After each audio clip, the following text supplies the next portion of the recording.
The Black Dahlia, Hollywood's most haunting unsolved murder. January 15, 1947. A cool morning in Los Angeles. A mother pushing her stroller down South Norton Avenue notices something in a vacant lot. A pale, lifeless figure. At first she thinks it's a mannequin, but when she moves closer she realizes it's a woman's body, sliced clean in half, drained entirely of blood. The face is slashed into a twisted smile. The body is posed grotesquely in the grass. The police would soon identify her as Elizabeth Short.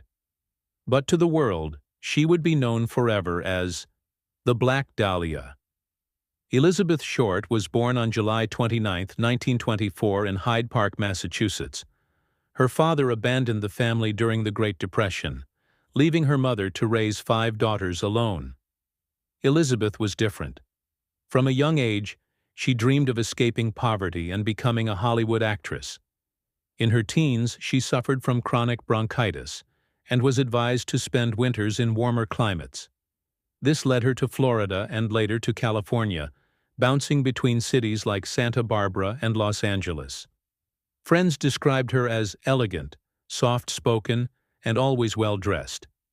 She wore black often, which, alongside the 1946 film The Blue Dahlia, inspired the media nickname the Black Dahlia. But the glamorous image masked a difficult life. Elizabeth struggled to find stable work. She relied on acquaintances for housing.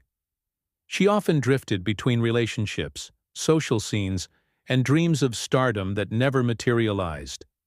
The discovery of her body sent shockwaves through Los Angeles.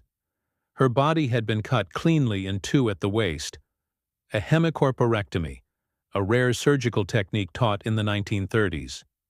The killer had washed the body, drained every drop of blood, and posed it with care.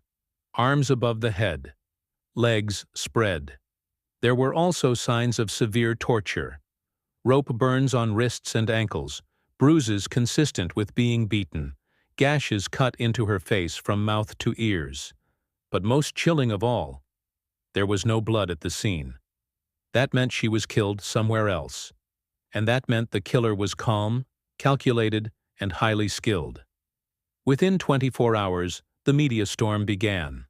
Newspapers dubbed her the Black Dahlia, drawing the public in with lurid headlines and graphic details. But they didn't stop there. Journalists painted her as a femme fatale, insinuating she was promiscuous, a sex worker, even associating her with organized crime.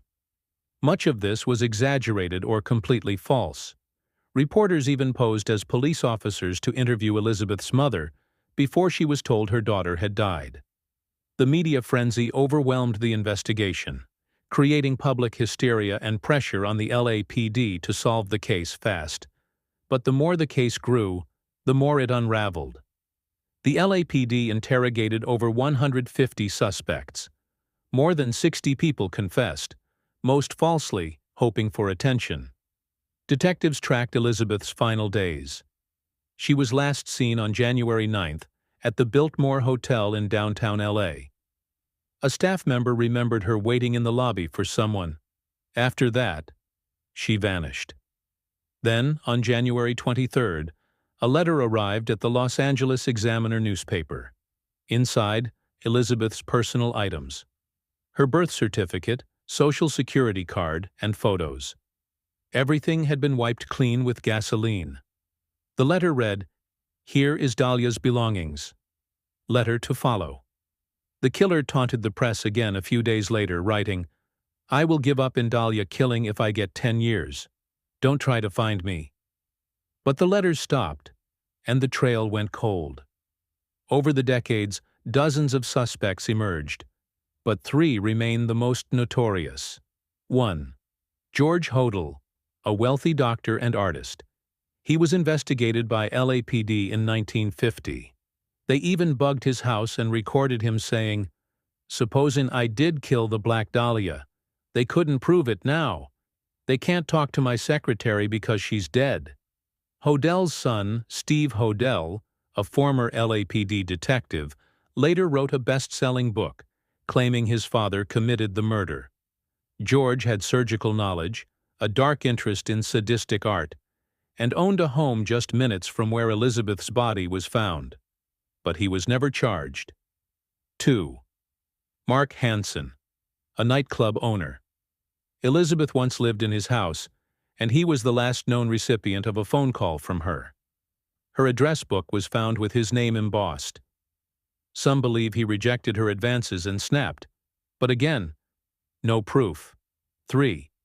Leslie Dillon, a bellhop and writer who became obsessed with the case. He corresponded with police, offering theories that sounded too detailed. When they brought him in for questioning, he panicked and fled, but police couldn't keep him in custody without hard evidence. And just like that, he disappeared from the files. Cultural impact, 8 to 910. The Black Dahlia case became a permanent part of American crime history.